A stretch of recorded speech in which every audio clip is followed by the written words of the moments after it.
Ladies and gentlemen, Ryan Hogarth is with us. Thank Ryan, you. a real pleasure to share a stage with you again. I know you talk about the new normal, and when I first heard that title, I thought, oh, that's pretty good, because understanding change as well as you do, my goodness, the new normal is what we face every single day. What is it? What are you sharing with audiences? I think really it's the 21st century is being characterized by transformation.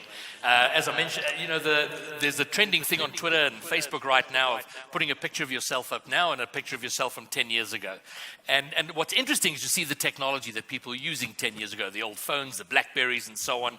There is no part of our life that hasn't been transformed. Everything is a new normal. And because it happens so quickly, we often miss that it's happening. You know, the change comes at us so rapidly, we don't realize that being a customer is completely different. Being a member of a workforce is completely different. And I guess the subheading for the new normal for me is, being human in a world of artificial intelligence. We've been dominated by technology for the last 10 years. And I think, if this conference was being held 5 years ago, there was giddy optimism about, what social media could do for you and what all this technology, it was going to be revolutionary, it was going to be fantastic. Social media 8 years ago was, we had the Arab Spring, and this was bringing power to the people. And we were going to live in a world that was transparent and just wonderful. But in the last 2 to 3 years, there's been a tempering of that optimism with a bit of realism and seeing what can be done. Social media was used to manipulate an election. Our trust in things like Google and Facebook has plummeted, as Brett was mentioning. So we're coming back to this realization that all the technology is fabulous, but people are a really important part of the equation. Who are our customers? What are they about? What is the new normal for them? What is the new normal in business? And how there's no getting away from the technology. Technology is here and it's going to impact our lives more. But what is the people, the human element of that equation? And the message that you're most trying to impart within an average, typical 45-minute keynote, and I know you do a lot more, we'll get to that in a moment, but what kind of message are you best trying to articulate? What is an audience walking away with? I think quite simply, there's so much emphasis on what should we do, and there's a little bit of anxiety, which is better than it was 5 years ago, because 5 years ago there was disinterest in doing anything. Now there's a panic. We should be doing something. Digital transformation. We got to use technology. What should we do? What should we do? What should we do? But my message is, before you change what you do, change the way you think. And changing the way you think comes with an understanding of what the new normal is today. Then we can start thinking about what we do. I'm also intrigued from our audience's perspective, being conference organizers, clients who book speakers directly. And I know that we both face this, as well as our colleagues that have been up on this particular platform today, is that people say, well, I'm keen for somebody on change.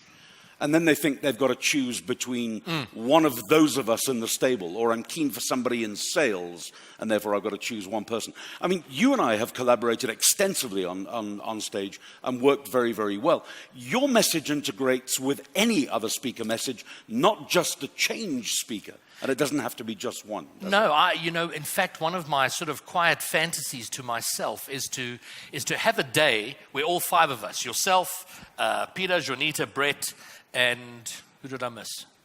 Does it matter? All five of us spend a day at a conference, because I think that would be an outstanding conference to really start to shift thinking and then into do. Because I've had the privilege of seeing you speak and every one of the other panelists speak today, and I think the messages integrate exceptionally well. So it shouldn't be a case, and I know in some instances they're just going to book one, so it's choose between them, and that's fair enough. But there is so much room, scope, and I think impact to go. Maybe 2, 3, maybe the whole lot of them. Yeah. I think 5 of us in a day would have an unbelievable impact on a business. Conferencing in its own right Yes. is changing like every other business as well. Like myself, you're much beyond the keynote speaker. Give me briefly, in summation, a bit of an answer as to the other things that we make available to our customers. I've looked after 9 years doing this in about 700 conferences. I'd like to view myself now as a speaker professional. I want conferences to succeed because so much money is spent on them, and it's a shame when they get wasted, when the true value of it is not brought out. So given the experience I have, I want to sit with a client who's having a conference and say, let's talk about the conference, everything from the agenda, how it's being structured from a content point of view. And, I'd love to be involved as a program director, MC. Let me guide them, thread through the message throughout the day, do a keynote, run a masterclass, do a facilitation, or one or more of these various activities. But speaking is traditionally transactional.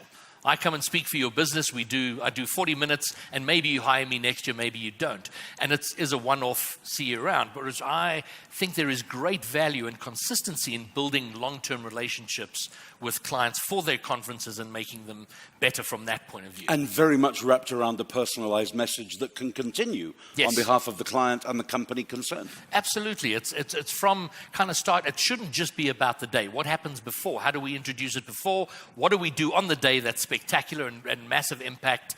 And how does that message then filter beyond just the conference day? Brilliant. So the new normal goes beyond just a straightforward conference. And listen, and every speaker is challenged. We're being disrupted as much as everybody else. Things are changing. People want greater value from what we do. And so we've got to be thinking about that all the time and going, how can I be of better value?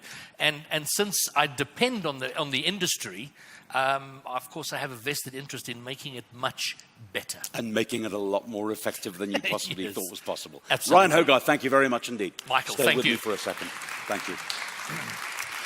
So a brief glimpse, ladies and gentlemen, into the various elements of change that many of the speakers represent inside USB. From my own side of things, I chose to do interviews rather than deliver 5 minutes to you of my new keynote, but let me put in a quick plug for it, if I may. I'm working on brand new material called The Me Economy, talking about the individual people in your organization and how everything's focused around them and what they need to do to deliver more. Every element of my talks, Ryan's talks, all the people who've been up with us throughout today's proceedings, every element is personalized and not pulled off the shelf to make sure that we can all deliver a message that works best inside your own organization, to work the right way, the right time, at the right place, to hopefully deliver exactly what Ryan just mentioned now, better value than that which you would expect from just doing an ordinary, everyday or average conference. That's why we're with USB. From Ryan, my other colleagues, myself, it's been an absolute honor and privilege to sit in front of you. Thank you for spending your day with us from our perspective. Thank you from us. Thank you.